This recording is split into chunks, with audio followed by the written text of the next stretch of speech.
Please sit down. Thank you. Thank you. Good afternoon. Before I take questions, I want to give you a progress report to the nation on where we stand 65 days into office here, on vaccinations and a few other top priorities for the American people. First, on vaccinations. On December 8th, I indicated that I hope to get 100 million shots in people's arms in my first 100 days. We met that goal last week by day 58, 42 days ahead of schedule. Now today I'm setting a second goal, and that is we will, by my 100th day in office, have administered 200 million shots in people's arms. That's right, 200 million shots in 100 days. I know it's ambitious, twice our original goal, but no other country in the world has even come close, not even close to what we were doing. I believe we can do it.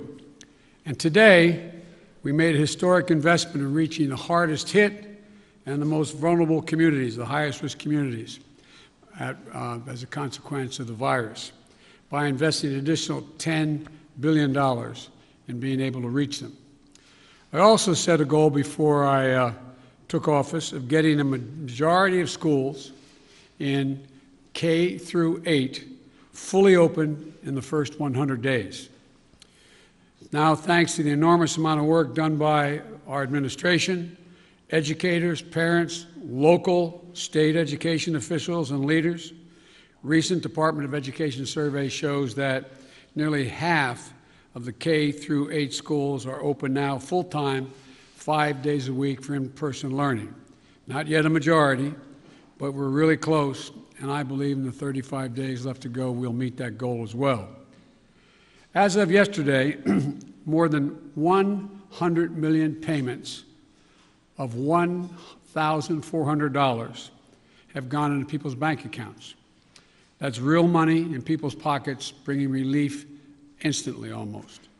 And millions more will be getting their money very soon. One final note. Since we passed the American Rescue Plan, we're starting to see new signs of hope in our economy. Since it was passed, a majority of economic forecasters have significantly increased their projections on the economic growth that's going to take place this year. They're now projecting it will exceed 6%, a 6% growth in GDP. And just this morning, we learned that the number of people filing for weekly unemployment insurance fell by nearly 100,000 persons. It's the first time in a year the number has fallen below the pre-pandemic high. So there are still too many Americans out of work, too many families hurting, and they still have a lot of work to do. But I can say to you, the American people, help is here and hope is on the way. Now I'll be happy to take your questions. Zeke, Associated Press. Thank you, Mr. President. You mentioned your progress on COVID-19. I'd like to ask you about some of the other issues facing your presidency. One of the defining challenges you face in the coming months is how to deliver on your promise to Americans on issues like immigration reform, gun control, voting rights, climate change. All of those right now are facing stiff, united opposition from Republicans on Capitol Hill. How far are you willing to go to achieve those promises that you made to the American people? Well, I'm good. Look, when I took office, I decided that it was a fairly basic, simple proposition, and that is I got elected to solve problems. And the most urgent problem facing the American people, I stated from the outset, was COVID-19 and the economic dislocation for millions and millions of Americans. And so that's why I put all my focus in the beginning. There are a lot of problems, but all my focus on dealing with those particular problems. And the other problems we're talking about, from immigration to guns and the other things you mentioned are long-term problems. They've been around a long time. And what we're going to be able to do, God willing, is now begin one at a time to focus on those as well. And whether it's immigration or guns or a number of other problems that face the country. But the fundamental problem is getting people some peace of mind so they can go to bed at night and not stare at the ceiling wondering whether they lost their health insurance, whether they're going to lose a family member, whether they're going to be in a position where they're going to lose their home because they can't pay their mortgage, or the millions of people are going to get thrown out of their homes because of the inability to pay their rent. So we're going to move on these one at a time, try to do as many simultaneously as we can, but that's the reason why I focused as I have. And here's the deal. I think my Republican colleagues are going to have to determine whether or not we want to work together, or they'll decide that the way in which they want to proceed is to just decide to divide the country, continue the politics of division. But I'm not going to do that. I'm just going to move forward and take these things as they come. And just to follow up, Mr. President, can your presidency be a success if you can't make progress on those four challenges: climate change, immigration reform, gun control, voting rights? Well, I plan on making progress on all of them, but that's going to be for the American people to decide. I think, I doubt whether, maybe you did, maybe others did. I thought, many of you thought there was no possibility of my getting the plan I got passed without any Republican votes. Pretty big deal. Got passed. Growing the economy. People's lives are changing. So let's see what happens. All I know, I've been hired to solve problems, not create division. Okay, how about Yamiche? Thanks so much, Mr. President. You've said over and over again that immigrants shouldn't come to this country right now. This isn't the time to come. That message is not being received. Instead, the perception of you that got you elected as a moral, decent man is the reason why a lot of immigrants are coming to this country and entrusting you with unaccompanied minors. How do you resolve that tension? And how are you choosing which families can stay and which can go, given the fact that even though with Title 42, there are some families that are staying? And is there a timeline for when we won't be seeing these overcrowded facilities run by CPB when it comes to unaccompanied minors? Well, look, I guess I should be flattered. People are coming because I'm the nice guy. That's the reason why it's happening. That I'm a decent man, or however it's phrased. That, that's why they're coming, because Biden's a good guy. Truth of the matter is, nothing has changed. As many people came, 28% increase in children to the border in my administration, 31% in the last year in 2019, before the pandemic, in the Trump administration. It happens every single solitary year. There is a significant increase in the number of people coming to the border in the winter months of January, February, March. It happens every year. In addition to that, there is and by the way, does anybody suggest that there was a 31% increase under Trump because he was a nice guy and he was doing good things at the border? That's not the reason they're coming. The reason they're coming is that it's the time they can travel with the least likelihood of dying on the way because of the heat in the desert, number one. Number two, they're coming because of the circumstances in country. In country. The way to deal with this problem, and I started to deal with it back when I was United States Vice President, putting together a bipartisan plan of over $700 million to do with the root causes of why people are leaving. What did Trump do? He eliminated that funding. He didn't use it. He didn't do it. And in addition to that, what he did, he dismantled all the elements that exist to deal with what had been a problem and has been continued to be a problem for a long time. He, in fact, shut down the number of beds available. He did not fund HHS to get people, to get the children out of those Border Patrol facilities where they should not be and not supposed to be more than a few days, a little while. But he dismantled all of that. And so what we're doing now is attempting to rebuild the system that can accommodate what is happening today. And I'd like to think it's because I'm a nice guy, but it's not. It's because of what's happened every year. Let me say one other thing on this. If you take a look at the number of people who are coming, the vast majority, the overwhelming majority of people coming to the border and crossing are being sent back, Thousands, tens of thousands of people who are over 18 years of age and single people, one at a time coming, have been sent back, sent home. We're sending back the vast majority of the families that are coming. We're trying to work out now with Mexico their willingness to take more of those families back. But that's what's happening. They're not getting across the border. And those who are coming across the border who are unaccompanied children, we're moving rapidly to try to put in place what was dismantled, as I said. For example, of all the children who are coming across the border, over 70% are either 16 or 17 years old. We're not talking about people ripping babies from mother's arms or little 3-year-olds standing on the border. Less than, I think it's 1.5% fall in the category of the very young.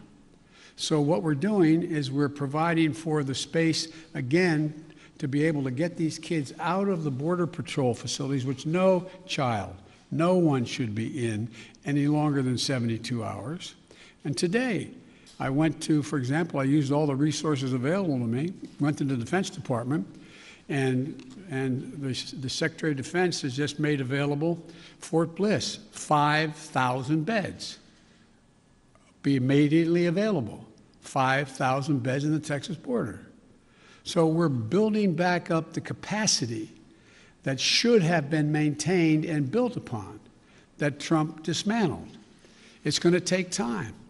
And the other thing we're doing, I might add, am I giving you too long an answer? Because if you don't want the detail. No, but I mean, I don't know how much detail you want about immigration. Maybe I'll stop there and finish. My follow-up question is, one, if you could talk a little bit about which families, why they're being allowed to stay, what the families that are being allowed to stay, why they're being allowed to stay. In addition to that, when it comes to the filibuster, which is what Zeke was asking about, there's immigration is a big issue, of course, when it related to the filibuster, but there's also Republicans who are passing bill after bill trying to restrict voting rights. Chuck Schumer is calling it an existential threat to democracy. Why not back a filibuster rule that at least gets around issues including voting rights or immigration? Jim Clyburn, someone, of course, who you know very well, has backed the idea of a filibuster rule when it comes to civil rights and voting rights.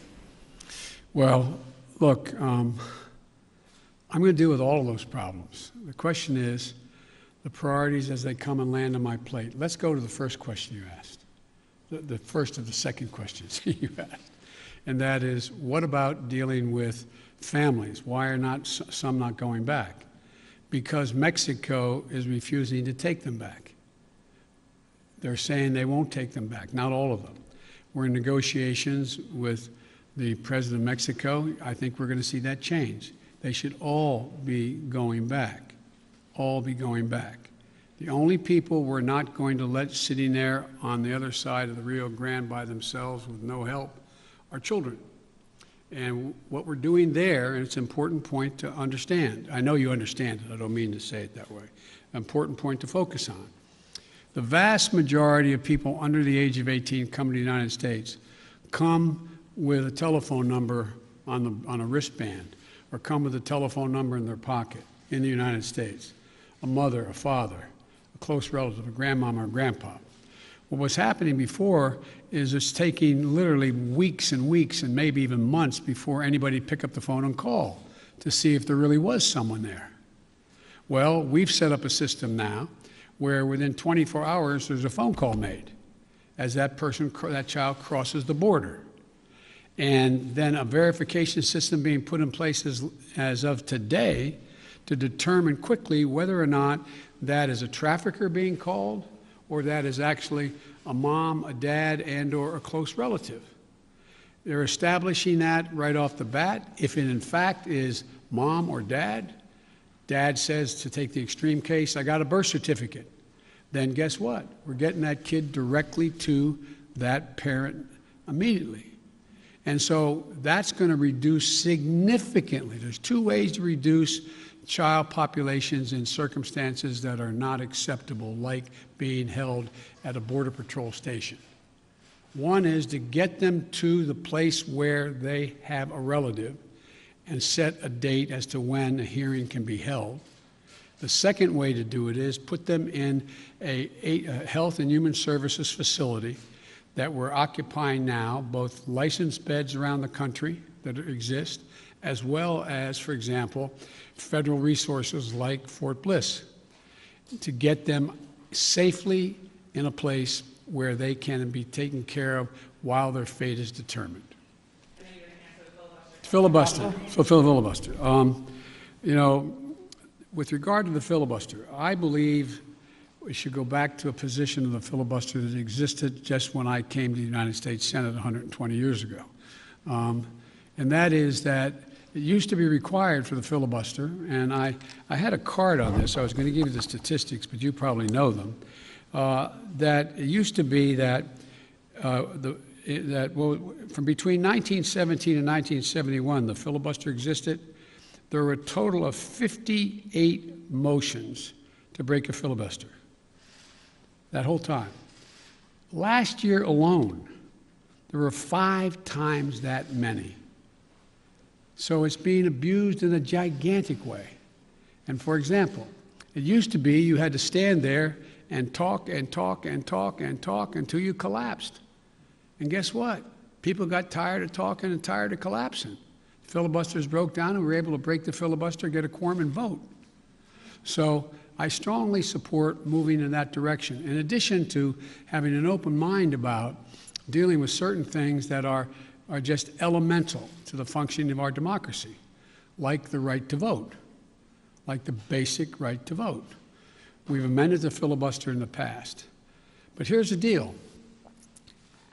As you observed, I'm a fairly practical guy. I want to get things done. I want to get them done consistent with what we promised the American people. And in order to do that, in a 50-50 Senate, we've got to get to the place where I get 50 votes so that the Vice President of the United States can break the tie, or I get 51 votes without her. And so I'm going to say something outrageous.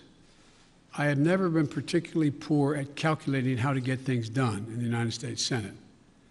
So the best way to get something done, if it holds near and dear to you that you like to be able to, anyway, we're going to get a lot done. And if we have to, if there's complete lockdown and chaos as a consequence of the filibuster, then we'll have to go beyond what I'm talking about. Okay, hang on. Sorry. Oh, Ms. Kim. Thank you, Mr. President. To follow up on the filibuster, so do you believe it should take 60 votes to end a filibuster on legislation or 51?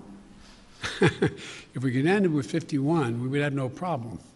You're going to have to, the existing rule, it's going to be hard to get a parliamentary ruling that allows 50 votes to end the filibuster, the existence of a filibuster.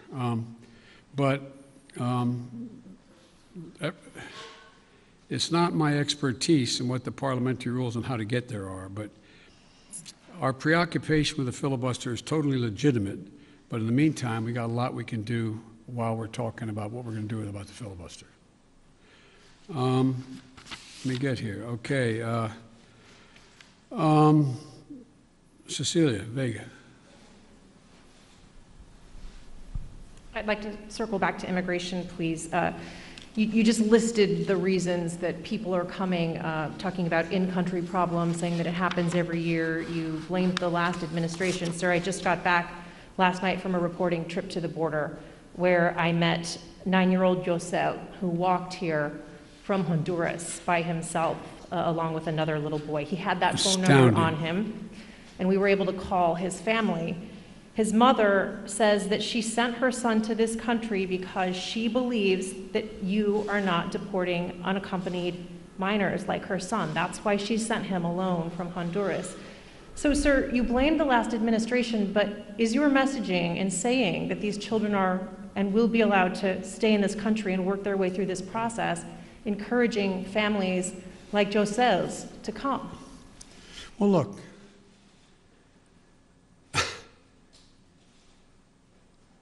the idea that I'm going to say, which I would never do, that if an unaccompanied child ends up at the border, we're just going to let him starve to death and stay on the other side. No previous administration did that either, except Trump. I'm not going to do it. I'm not going to do it. That's why I've asked the Vice President of the United States yesterday to be the lead person on dealing with focusing on the fundamental reasons why people leave Honduras, Guatemala, El Salvador in the first place. It's because of earthquakes, floods. It's because of lack of food. It's because of gang violence. It's because of a whole range of things that when I was vice president had the same obligation to deal with unaccompanied children. I was able to get it slowed up significantly by working with the heads of state of those communities to do things like in one of the major cities, the reason people were leaving is they couldn't walk the street because their kids were getting beat up or shot or gang violence. Well, what I was able to do is not give money to the head of state because so many are corrupt, but I was able to say, okay, you need lighting in the streets to change things? I'll put the lighting in. We got a contractor. We got the type of lighting. We paid directly to the contractor, did not go through the government. And violent crime significantly was reduced in that city. Fewer people sought to leave. When this hurricane occurred, the 2 hurricanes, instead of us going down and helping in a major way so that people would not have a reason to want to leave in the first place because they didn't have housing or water or sustenance, we did nothing. We're going to do a lot in our administration. We're going to be spending that $700+ million a year to change the life and circumstances of why people leave in the first place. That mother did not sit around on the kitchen table and say, you know, I got a great idea. Why I'm going to make sure my son gets taken care of is I'm going to put how old was he or she? He's 9. I also met a 10-year-old. A 9-year-old. I'm going to send him on a 1,000-mile journey across the desert and up to the United States because I know Joe Biden's a nice guy and he'll take care of him. What a desperate act to have to take. The circumstances must be horrible. So we can do something about that. That's what the vice president's going to be doing. What I did when President Obama asked me to come and deal. I was in Turkey at the time. He said, you got to come home and take care of this. So we put together a plan, and it had an impact. And so the question here is how we go ahead and do this, what we do. There's no easy answer. Quick follow, if I may. Do you want to see these unaccompanied minors staying in this country, or should they be deported eventually? Well, the judgment has to be made whether or not, in this young man's case, he has a mom at home. There's an overwhelming reason why he'd be put in a plane and flown back to his mom.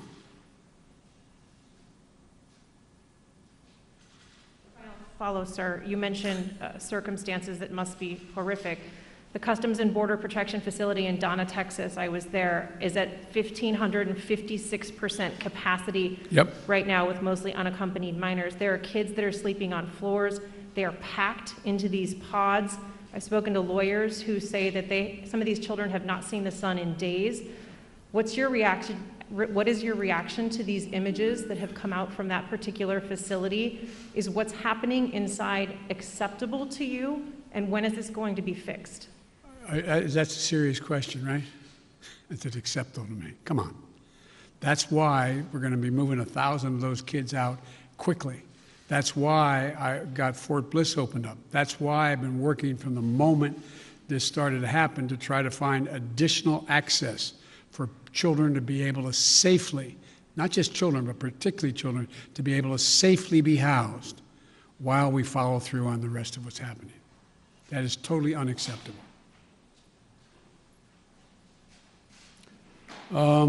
Ken. Thank you, Mr. President.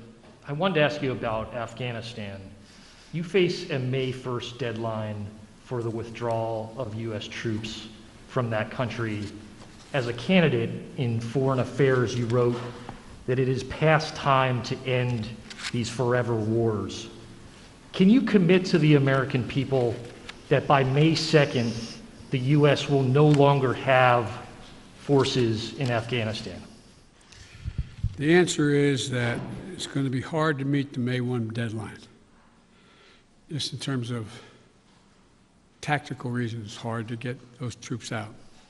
So what we've been doing, what I've been doing, and what Secretary Blinken has been doing, we've been meeting with our allies, those other nations that have NATO allies who have troops in Afghanistan as well. And if we leave, we're going to do so in a safe and orderly way. We're in consultation, I said, with our allies and partners and how to proceed. And Secretary Blinken is meeting in Brussels this week with our NATO allies, particularly those who have forces there. And General Austin is just met with Kayani, and I'm waiting for the briefing on that. He is the leader, quote, in Afghanistan and Kabul. And there's a UN-led process that's beginning shortly on how to mechanically get people, how to end this war.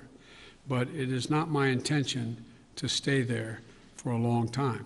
But the question is, how and in what circumstances do we meet that agreement that was made by President Trump to leave under a deal that looks like it's not being able to be worked out to begin with? How's that done? But we are not staying a long time. You just said if we leave. Do you think it's possible that we will leave? The question is when we leave. Do you believe, though, it's possible we could have troops there next year? I can't picture that being the case.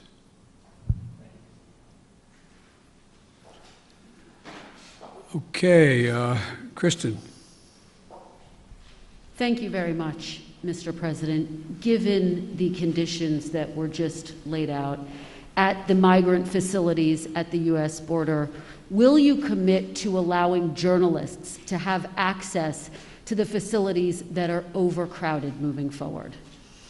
I will commit when my plan very shortly is underway to let you have access to not just them, but to other facilities as well.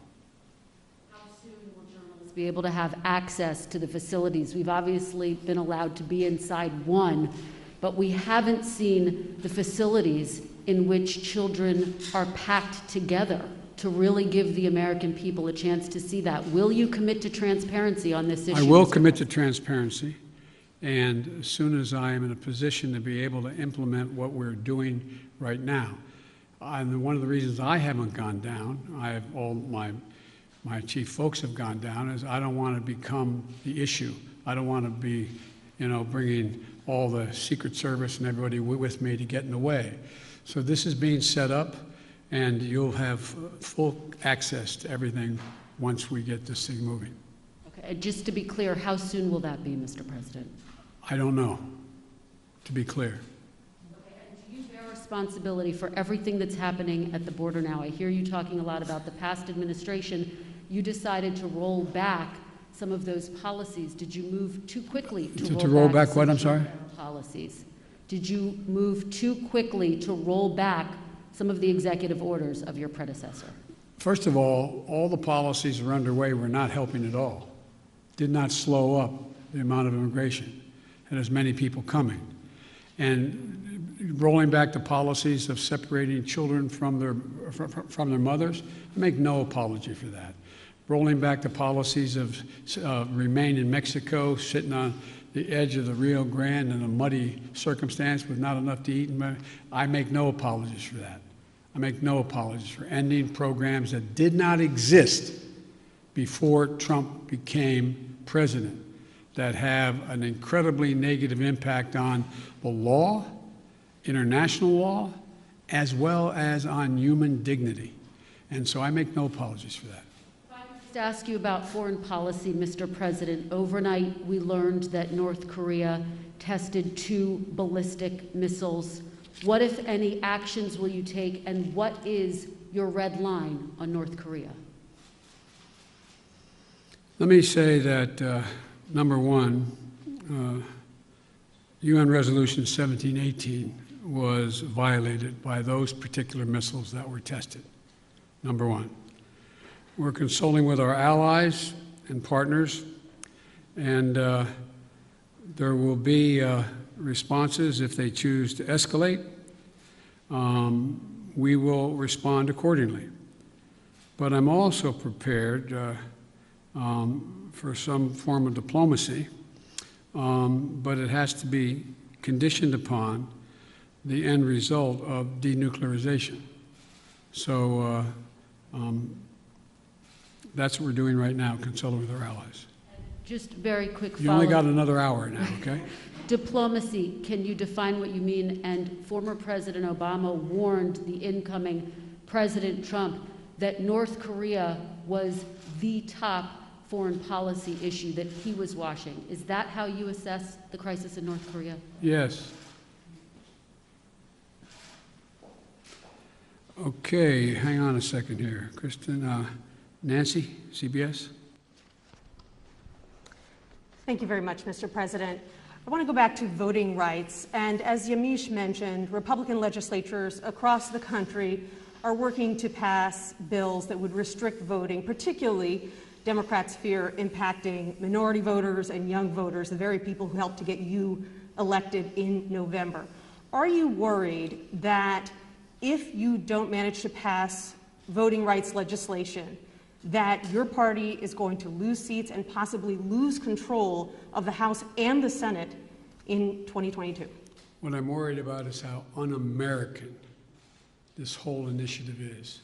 It's sick. It's sick. Deciding in some states that you cannot bring water to people standing in line, waiting to vote. Deciding that you're going to end voting at 5 o'clock when working people are just getting off work. Deciding that there will be no absentee ballots under the most rigid circumstances. It's all designed, and I'm going to spend my time doing 3 things. 1, trying to figure out how to pass the legislation passed by the House, number 1. Number 2, educating the American public. The Republican voters I know find this despicable. Republican voters, the folks outside this White House. I'm not talking about the elected officials. I'm talking about voters. And so I'm convinced that we'll be able to stop this because it is the most pernicious thing. This makes Jim Crow look like Jim Eagle. I mean, this is gigantic, what they're trying to do. And it cannot be sustained. And do everything in my power, along with my friends in the House and the Senate, to keep that from becoming the law. Is there anything else you can do about it besides passing legislation? The answer is yes, but I'm not going to lay out a strategy in front of the whole world and you now. And then on a related note, have you decided whether you are going to run for re-election in 2024? You haven't set up a re-election campaign yet, as your predecessor had by this time. My predecessor needed to. My predecessor. Oh, God, I miss him. Have you? No, the answer is yes. My plan is to run for re-election. That's my expectation. And then on one other note, on bipartisanship, your old friend, Mitch McConnell, says you have only spoken to each other once since you took office, and that you have moved far left since taking office. Do you see it the same way he does? Have you rejected bipartisanship? No, I haven't at all. I've been meeting.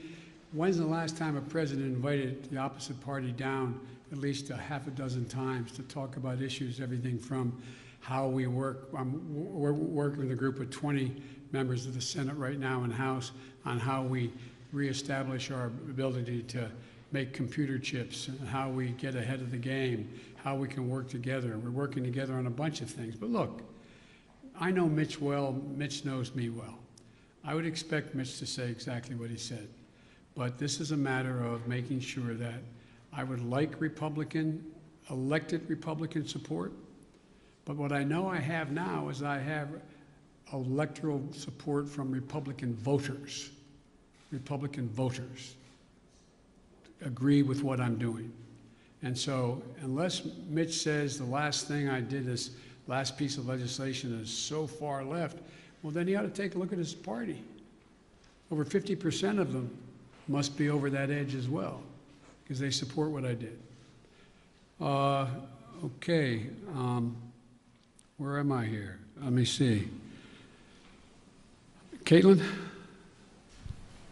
Thank you very much, Mr. President. I have a question for you, but first, I'd like to follow up on a question from Yamiche, and that's on the filibuster. That counts as a question, but go ahead.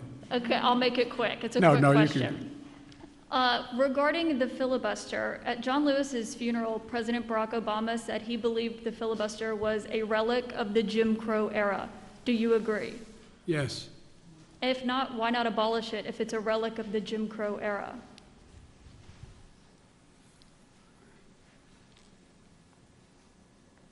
Successful electoral politics is the art of the possible. Let's figure out how we can get this done and move in the direction of significantly changing the abuse of even the filibuster rule first. It's been abused from the time it came into being by an extreme way in the last 20 years. Let's deal with the abuse first. It sounds like you're moving closer to eliminating the filibuster. Is that correct? I answered your question. You also just made some news by saying that you are going to run for re-election. I said that is my expectation. So is that a yes, that you are running for re-election? Look, I don't know where you guys come from, man. I've never been able to travel. I'm a great respecter of fate. I've never been able to plan 3.5 years ahead for certain. And if you do run, will Vice President Harris be on your ticket? I would fully expect that to be the case. She's doing a great job. She's a great partner. She's a great partner. And do you believe you'll be running against former President Trump? Oh, come on. I don't even think about it. I have no idea. I have no idea whether there'll be a Republican Party. Do you? I know you don't have to answer my question, but I mean, do you? I mean, look, this is the way I view things. I become a great respecter of fate in my life. I set a goal of this that's in front of me to get things done for the people I care most about, which are hard-working, decent American people who really having it stuck to them. I want to change the paradigm. I want to change the paradigm. We start to reward work, not just wealth. I want to change the paradigm. If you notice, didn't you find it kind of interesting that my Republican friends were worried about that the cost and the taxes that had to be had, if there is any tax to be had as they talk about it, in dealing with the act that we just passed, which puts money in people's pockets, ordinary people? Do you hear them complain when they passed close to $2 trillion Trump tax cut, 83% going to the top 1%? Do you hear them talk about that at all? I love the fact that they found this whole idea of concern about the federal budget. It's kind of amazing. When the federal budget is saving people's lives, they don't think it's such a good idea.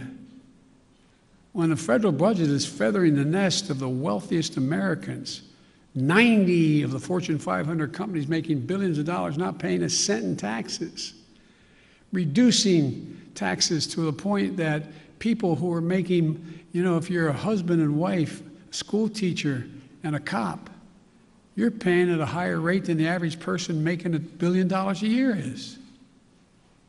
Something's wrong. Their newfound concern I'm concerned, look, I meant what I said when I ran, and a lot of you still think I'm wrong, and I respect that. So I'm running for 3 reasons. To restore the soul, dignity, honor, honesty, transparency to the American political system. 2, to rebuild the backbone of this country, the middle class, hardworking people and people struggling to get in the middle class. They built America, and unions built them. The 3rd reason I said I was running was to unite the country. And generically speaking, all of you said, no, you can't do that. Well, I've not been able to unite the Congress, but I've been uniting the country based on the polling data. We have to come together. We have to. So from my perspective, you know, it's, to me, it's about just, you know, getting out there, putting one foot in front of the other, and just trying to make things better for people. Just hard-working people. People get up every morning and just want to figure out how to put food on the table for their kids, be able to have a little bit of breathing room, being able to make sure that they go to bed not staring to the ceiling like my dad did, wondering whether, since he didn't have health insurance, what happens if mom gets sick or he got sick. These are basic things. Basic things.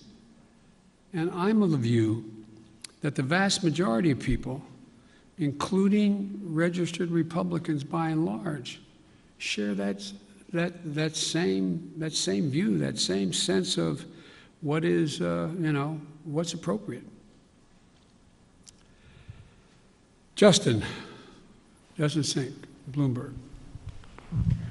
Thanks, Mr. President. I wanted to ask about your relationship with China now that you've been in office for a couple months.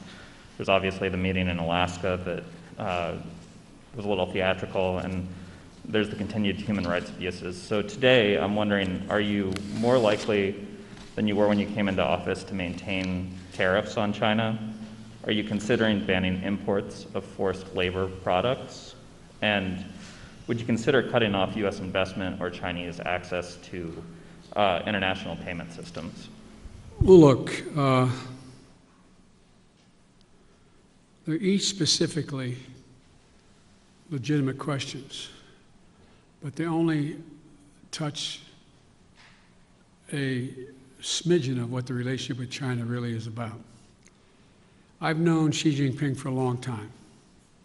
Allegedly, by the time I left office as vice president, I had spent more time with Xi Jinping than any world leader had, because President Obama and the Chinese President Hu decided we should get to know one another, since it was inappropriate for the President of the United States to spend time with the Vice President of another country. But it was obvious he was going to become the new leader of China.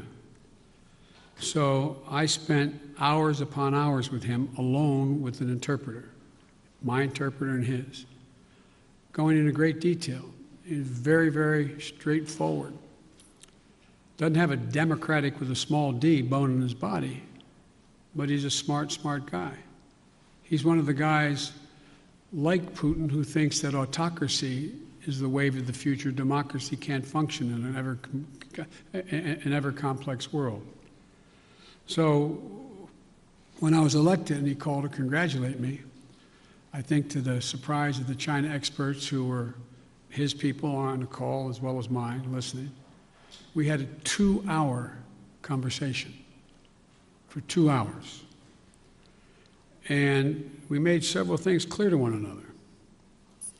I made it clear to him again, what I've told him in person on several occasions, that we're not looking for confrontation, although we know there will be steep competition. 2, that we'll have strong competition, but we'll insist that China play by the international rules. Fair competition, fair practices, fair trade. Thirdly, in order to compete effectively, I indicated that we're going to deal with China effectively. And we're going to need 3 things to do that, telling our people. First, we're going to invest in American workers and American science. I said that all through the campaign. I say it again, and I'm setting up my administration to be able to do that, which is that, You know, back in the 60s, we used to invest a little over 2% of our entire GDP in pure research and investment in science. Today, it's 0.7%.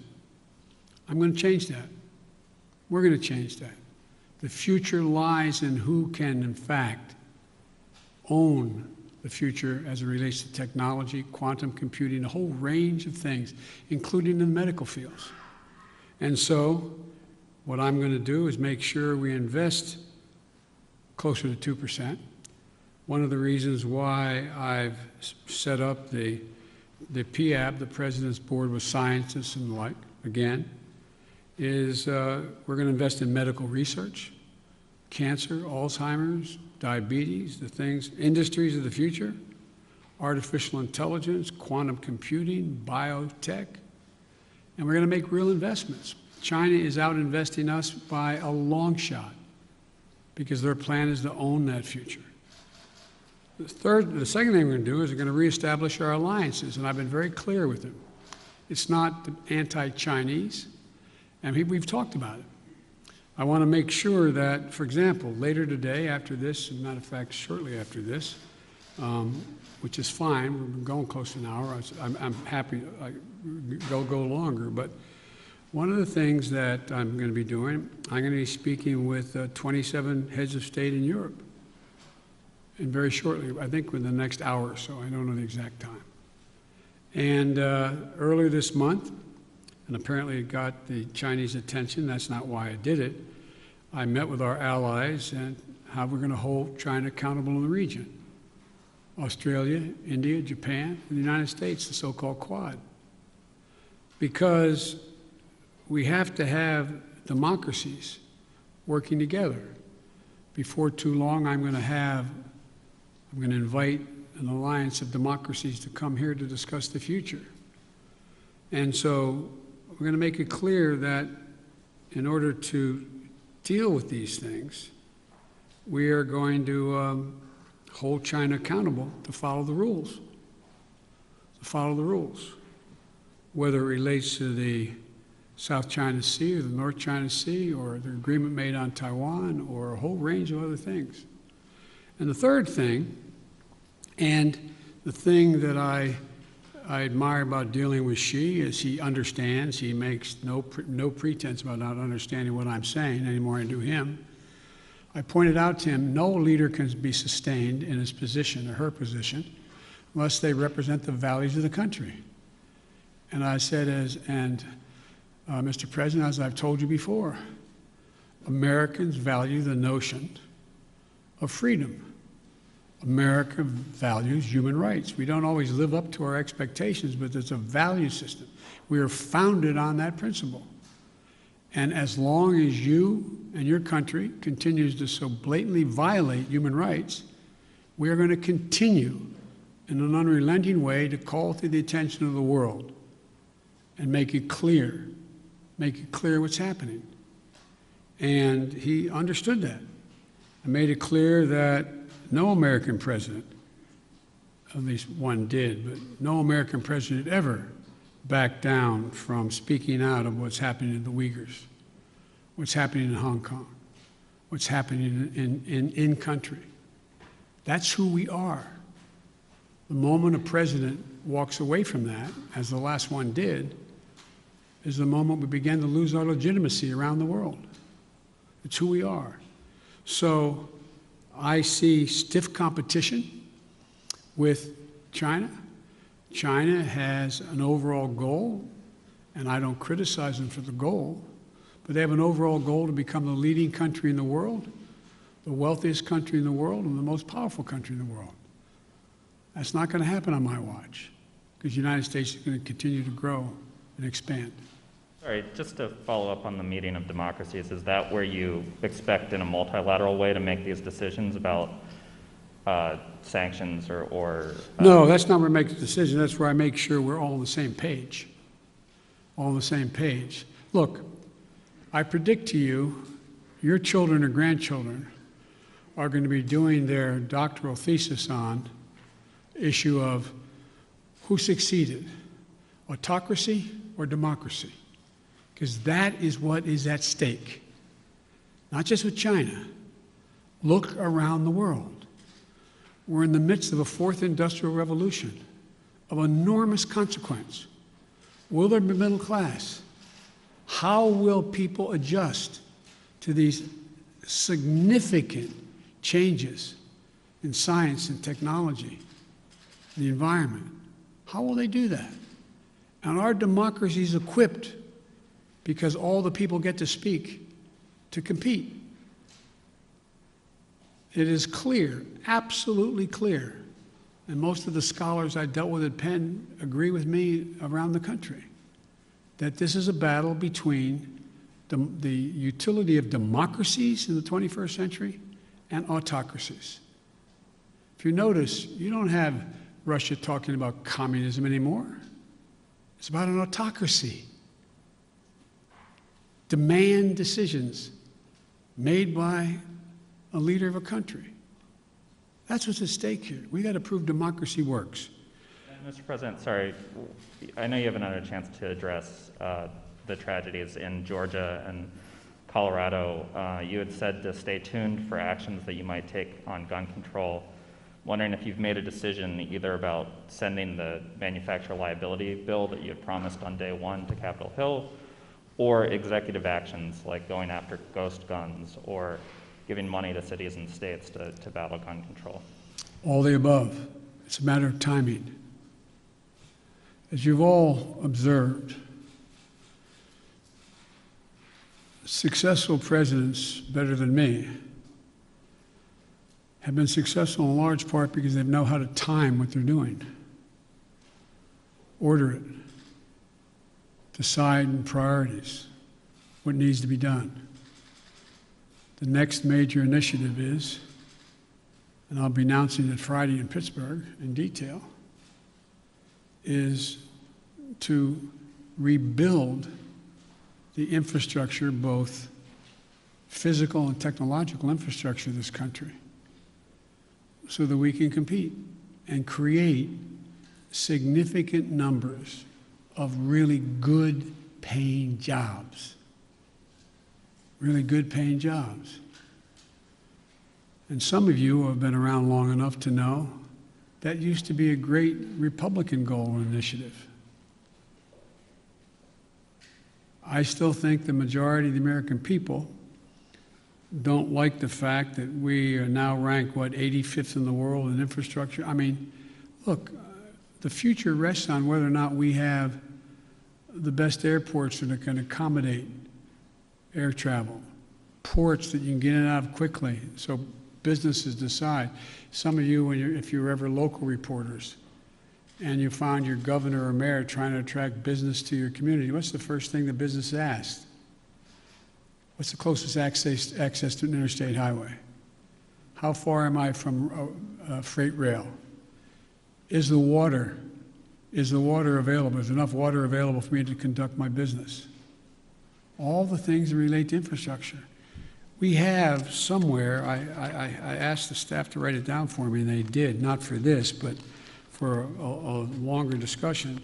We have somewhere in terms of infrastructure, we rank 13th globally in infrastructure. China is investing 3 times more in infrastructure than the United States is. Bridges, more than 1/3 of our bridges, 231,000 of them, need repairs. Some are physical safety risks or preservation work. 1 in 5 miles of our highways and major roads are in poor condition. That's 186,000 miles of highway. Aviation, 20% of all flights weren't on time, resulting in 1.5 million hours lost in production. 6 to 10 million homes in America still have lead pipes servicing their water lines. We have over 100,000 wellheads that are not capped, leaking methane. What are we doing? And by the way, we can put as many pipe fitters and miners on us to work capping those wells at the same price that they would charge to dig those wells. So I just find it frustrating. Frustrating. Talk about, last point I'll make in the infrastructure, and I apologize for spending more time on it, but is that if you think about it,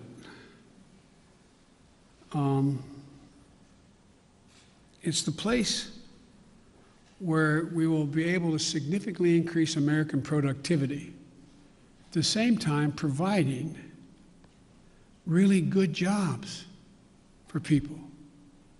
But we can't build back to what they used to be. We have to build, the environment's already, the global warming's already done significant damage. The roads that used to be above the water level didn't have to worry about where the drainage ditch was. Now you got to rebuild them 3 feet higher because it's not going to go back to what it was before. Only get worse unless we stop it. There's so much we can do. Look at all the schools in America. Most of you live in the Washington area now, but in your hometowns, I don't know where you're all from. How many schools where the kids can't drink the water out of the fountain? How many schools are still in a position where there's asbestos? How many schools in America we're sending our kids to don't have adequate ventilation? How many homes, buildings, office complexes are wasting billions of barrels of oil over time because they can't hold in the heat or the air conditioning because it's leaks through the windows that are so porous in the connections? It's amazing. So there's so much we can do that's good stuff, makes people healthier, and creates good jobs. And I think that I got one more question here. And Janet from Univision. Thank you, Mr. President. We too have been reporting at the border, and just like Cecilia, we ran into a pair of siblings who came in on Monday, were detained by CBP, had the phone number for their mother who lives in the U.S. We have contacted the mother. That's the only way they know her kids are here, because CBP today, Thursday, has not contacted that mother. So when can we expect your promise of things getting better with contacting and expediting? Well, they're already getting better, but they're going to get real. They're going to a whole hell of a lot better real quick, or we're going to hear some people leaving. Okay? We can get this done. We're going to get it done. I had a long meeting with the entire team and several cabinet-level officers the other night. We're going to be moving within the next week over 100,000. I mean, 1,000 people out of the Border Patrol into safe, secure beds and facilities. We're going to significantly ramp up. We're already out there contacting everyone from getting some of the employees at HHS. There's a lot of them doing other things and move them into making those calls. We're in the process of rearranging and providing for the personnel needed to get that done. But I admire the fact that you were down there, you're making the calls yourself. It's real. The next thing that has to happen, though, as you well know, has to happen, there have to be some certitude that this is actually mom, dad, or whomever. And there's ways to do that. There's ways to do that, a little bit like determining whether or not you got the right code for your credit card. You know, what was your dog's name, kind of thing. I'm being a bit facetious, but not really. And also seeking harder data from DNA to birth certificates, which takes longer. So I want to do this as quickly, as humanly possible, and as safely as possible. As you well know, treating the root causes in Latin America doesn't change things overnight. How do you realistically and physically keep these families from coming to the U.S. when things will not get better in their countries right away? Well, I can't guarantee that, but I know, you know, that old thing, the journey of 1,000 miles starts with the first step. You know as well as I do. You cover it. You have it's not like somebody sitting on a hand-hewn table in Guatemala, in somewhere in Mexico or in Guadalupe saying, I got a great idea. Let's sell everything we have. Give it to a coyote. Have them take our kids across the border into a desert where they don't speak the language. Won't that be fun? Let's go. That's not how it happens. People don't want to leave. When my great-grandfather got in a coffin ship in the Irish Sea, the expectation was he going to live long enough on that ship to get to the United States of America. But they left because of what the Brits had been doing. They were in real, real trouble. They didn't want to leave, but they had no choice. So I can't guarantee we're going to solve everything, but I can guarantee we can make everything better. We can make it better. We can change the lives of so many people. And the other thing I want to point out to you, and I hope you point out, I realize it's much more heart-wrenching, and it is, to deal with a 5 and 6 and 7-year-old. But you went down there and you saw the vast majority of these children, 70% are 16 years old, 17 years old, and mostly males. Doesn't make it good, bad, or indifferent, but the idea that we have tens of thousands of kids in these god-awful facilities that are really little babies crying all night, there's some, that's true. That's why we got to act. And yesterday, I asked my team, both the director of the two agencies as well as others, I asked them what would they in fact, and I asked their opinion because they're the experts, but I said, focus on the most vulnerable immediately. But there's no reason why in the next month as people cross the border, that phone call can't be made in the first 48 hours and begin.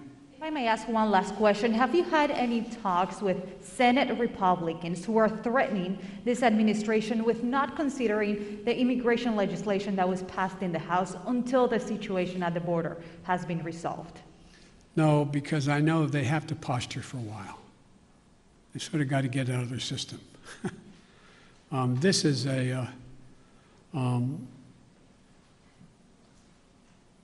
but I'm ready to work with any Republican who wants to help solve the problem or make the situation better.